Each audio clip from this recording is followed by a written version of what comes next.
Points. You think an MVP at all if you can come back? Oh, no, I don't know. I'm just out there playing. All right, Kobe, we look forward to the next trick, Bob. Gary Payton hit a three while they were talking. Well, if that's not the A-list move, I'd love to see what is. That's not the secret play, he says. Kobe Bryant from Philadelphia, the All-Star game is there next year, and he has said that his goal was to make the All-Star team in his third year so he could play in Philly. He jumped it by a year, and it's obvious that he belongs. Well, it's amazing the things that the young guys coming into the league are thinking about in their minds. I never would imagine that a player would ever try a move like that. When Kobe talked about being over in Europe and learning that move when he came back, it's interesting that Kobe speaks 3 languages. He speaks fluent Italian and French, and he also scored 1,100 on his SAT and is still continuing his college education while he's a professional basketball player. Amazing young man. Studying at UCLA, I might add. Isaiah, you want everybody to be at UCLA. That's right. I wanted you to come there too. Have you ever seen anybody better at 19 than Kobe Bryant? I've never seen anyone with the skill set and the maturity that he has at 19 and the total understanding for the entertainment package. Magic, myself, Michael Jordan, all of us, when we came into the league, we understood how to win championships, how to play basketball. But Kobe, at a very young age, understands the entertainment of basketball and understands how to get on the stage and entertain and perform. The 2 best that I ever saw at 19 were Kareem Abdul-Jabbar when he was a youngster at UCLA, and then Sabonis, now the center for the Portland Trailblazers. When he was a 19-year-old player before the injuries and before he put on the weight, he was a 7'3" Larry Bird who could do everything. But did he understand how to bring the fans into the game and how to make them say ooh and ah? He didn't have to. Here's Van Exel. It's in and out, and Jason Williams has the rebound. When you saw the high scores a moment ago, Jordan at 17, they changed that basket back again. Remember, Jordan took the jumper. Mutombo might have been guilty of an offensive goaltend, but he shoved it back home, and at first they gave the basket to Dikembe, and now they've changed it to Jordan. So give Michael 17. Here's Eddie Jones driving. Vin Baker comes away with it. The ball out of bounds to the west. Just so nice to see David Robinson back in this game, Bob. I mean, it was a year ago with the back injury and the foot surgery where they put the pin in there. He didn't believe himself that he was going to make it back. Mitch Richmond short with the 2-point attempt. Williams has not scored in this game, but he has a bunch of rebounds. He's got 6 of them in limited duty. Here's Tim Hardaway tossing one up, no good.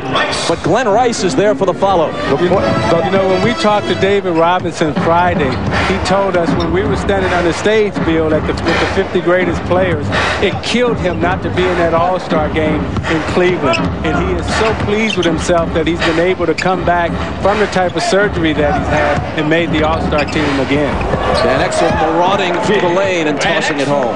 While we're on the 50 greatest players, it was amazing that Isaiah Thomas was the only guy there who none of his teammates were on that 50 greatest roster. That's how good this young man was. Van Exel racing back the other way. I didn't realize that, Bill, that I didn't have a teammate there until I went to talk to you, and you were standing there with 5 Celtics. And then it dawned on me, you know, that's why we couldn't beat you.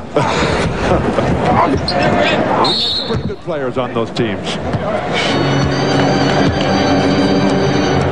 David Robinson has been playing with a bad shoulder for a while. He comes out rubbing it there.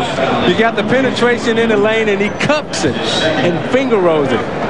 You know, as he drove through the lane to protect the basketball, he cupped it so he can bring it out and finger roll it, a la George Gervin.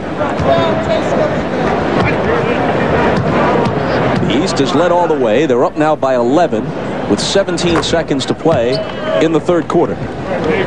Robinson cuts it to 10. Nick Van Exel was especially appreciative of the encouraging words all season long by his good friend but opponent, Gary Payton, who has constantly said, Nick, you'll get there one day. Just be patient.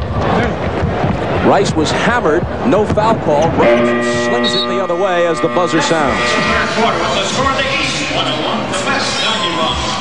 Well, They were at the top of the marquee coming in, and they're doing it through 3. The East by 10. This, as you no doubt are aware, is the NBA on NBC, and we're back after these messages and a word from your local station. What you talking about, 19-year-old? A lot of the guys 25 and 30, 35 can't even do. And that move down there was just unbelievable. His creativity and the fact that he thought and believed that it would go in was just amazing. And Isaiah, he understands that because he got moves like that himself. Now, you talk a lot with Kobe, obviously, since you're with the club quite a bit. Yeah. He got your locker. How thrilled was he to have 32's old locker? Well, he said I was always his idol, so it made me feel good. But I think the main thing is we're bringing him along as slowly as possible. Well, you've been trying to until tonight. What is this going to do? Kind of ruin that process, didn't it? I know, but we still want to do that. I just hope Michael Jordan stays around one more year to really, again, show him what a professional is like, to show him that he still must improve on his basketball game. And then if he can do that, then I think Kobe will be all right. But he needs Michael to stay around to really still show him, to still be the teacher, and he can still be the pupil and learn from Michael Jordan. Now, have you conveyed those thoughts and that sentiment to Michael Jordan that you would like to see him stay, and are you trying to talk him out of leaving? Yeah, I told him that yesterday as well as today. And I also talked to Kobe about looking at him and really not trying to pattern his game after him, but look at him and what he has accomplished, but not only what he has accomplished, but how he has accomplished it. He's always added something to his game. He's always in the gym practicing. This is Michael Jordan I'm talking about. So now, Kobe, you have to do the same thing. Was Michael receptive to what you said, and you think he has an open mind about returning? Well, I think he has an open mind. I think right now he'll probably wait till the end of the season to really find out, okay, what the Bulls going to do, who's going to be there.